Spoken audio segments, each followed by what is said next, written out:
গায়ে হলুদটা বিয়েবাড়ির যতই most of the favourite programme হোক না কেন, খাবার দাবার না হলে কি চলে? গায়ে হলুদের পরে সবার মূল আকর্ষণ হচ্ছে বউ ভাতের দিন। হে এভরিওয়ান, আসসালামু আলাইকুম, welcome back to my another blog. আশা করছি যে যেখান থেকে আমার আজকের ব্লগটা দেখছেন, আল্লাহর রহমতে সবাই ভালো আছেন। আলহামদুলিল্লাহ, আমি আমার পরিবারের সবাইকে নিয়ে অনেক ভালো আছি। ভাইয়ের বিয়ের গায়ে হলুদের প্রোগ্রামের ভিডিওটা তো আপনাদের সাথে শেয়ার করেছি। আজকে আপনাদের সাথে শেয়ার করব আমার ভাইয়ের বউ ভাতের প্রোগ্রামের ভিডিওটা। সবাই তো সেদিন সকাল সকাল উঠে নাস্তা টাস্তা করে গোসল টোসল করে রেডি সেডি হয়ে নিয়েছি, কারণ সেদিন কিন্তু আর রান্না বান্নার কোনো ঝামেলা ছিল না, কারণ যেহেতু আমরা বউ ভাতে যাব, দুপুরে তো কোনো প্যারা নেই রান্না বান্নার।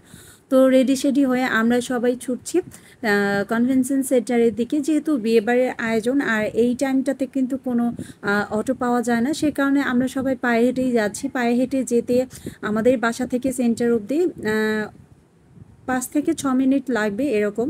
তো অবশেষে আমরা পৌঁছে গেলাম সেন্টারে। যেহেতু আমাদের আমিনবাজারের আগে অনেক সেন্টার ছিল, প্রায় 4-5টার মতো, কিন্তু এখন সেই সেন্টারগুলোতে বা কনভেনশন হলগুলোতে বিভিন্ন ধরনের অফিস বা ব্যাংকে এগুলো খোলা হয়েছে। তো এখন হচ্ছে আমিনবাজারের মোট দুটোই সেন্টার আছে, একটা অলরেডি বুকিং হয়ে গিয়েছিল, আর যে সেন্টারটা হচ্ছে ভাইয়ের বিয়ের জন্য বুক করা হয়েছে, এটাতে আগে একটা স্কুল ছিল, যেটাতে বর্তমানে সেন্টার হিসেবে ব্যবহার করা হচ্ছে। কথায় আছে না, নাইমার যে কানা ভালো। তো বড় সেন্টার না পেলেও এখন যেটা পেয়েছে মোটামুটি সেটা দিয়েই তো চালাতে হবে।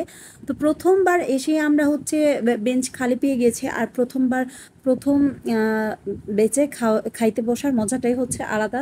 তখনকার খাওয়া দাওয়া, তারপর হচ্ছে সার্ভ করার ভঙ্গিমাটা একটু অন্যরকমই থাকে। তারপর থেকে কিন্তু অনেক বেশি ভিড় হয়ে যায় বিয়ে বাড়িতে। তো আমরা প্রথমবার এসে প্রথম টেবিলে বসতে পেরেছি, দেখে আমাদের কাছে খুব ভালো লাগছিল। তো এখন খাওয়া দাওয়া শুরু হয়ে গিয়েছে, এই তো আমরা পরিবারের সবাই একটা টেবিলে বসে পড়েছি। আমার মা কিন্তু এখনও আসেনি, সে এখনও বাড়িতেই আছে। আমরা সবাই বের হয়ে গিয়েছি, তারপর মা সব কিছু নকচক করে তারপর হচ্ছে বাসায় আসবে। এদিকে আমার মেয়েটা তার বাবার সাথে বসেছে অন্য একটা চেয়ারে, সে কিন্তু খেতে পারবে না, তারপরও তাকে সাথে করে তো নিয়ে আসতে হবে, যেহেতু বাসায় কেউ নাই, মাও চলে এসেছে। মা যদি বাসায় থাকতো তাহলে সবসময় কিন্তু আমার মাই রাখে। তো আলহামদুলিল্লাহ, ভাইয়ের বিয়ের খাবারগুলো অনেক বেশি লোভনীয় ছিল। আর সেন্টারের ভেতরেই সেদিন এত বেশি গরম ছিল, সেদিন কিন্তু এমনিতেই অনেক বেশি গরম ছিল, তারপর হচ্ছে সেন্টারটা ছোট হওয়াতে আর অনেক বেশি লোক হওয়াতে মানে মানুষের যে একটা গরম, সেটা তো কিন্তু খুব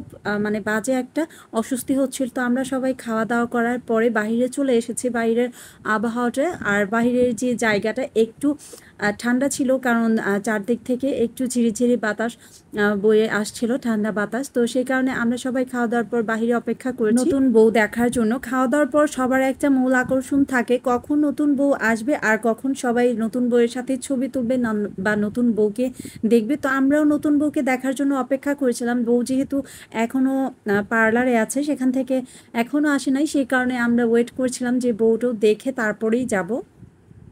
আসলে নতুন বউ দেখতেও অন্যরকম একটা ভালো লাগা কাজ করে। তো এই যে পাশাপাশি আমার দুই ভাবি আছে, একটা হলো আমার বড় ভাবি, আরেকটা হচ্ছে আমাদের নতুন বউ, মানে আমার ছোট ভাবি। ভাবিদের কেমন লাগছে অবশ্যই সবাই কমেন্ট বক্সে কমেন্ট করে জানাবেন। আর এখন ভাবির সাথে আছে আমার ভাগ্নি, আমার খালাতো বোনের মেয়ে। তো সবাই একে একে বসছে, নতুন বউয়ের সাথে ছবি তুলছে। আর এই হচ্ছে আমার খালাতো ভাই, সে মানে বলছে যে সে মানে ছবি তুলতে তুলতে বারবার এরকম এরকম হও, এরকম করতে করতে সে তার ঘাড়টার ব্যথা হয়ে গিয়েছে। তো যাই হোক, আজকের ব্লগটা এখানেই শেষ করছি। কেমন লাগলো ব্লগটা অবশ্যই কমেন্ট বক্সে কমেন্ট করে জানাবেন। সবাই ভালো থাকবেন, সুস্থ থাকবেন, আর অবশ্যই আমার পেজটা ফলো দিয়ে রাখতে ভুলবেন না। আল্লাহ হাফিজ।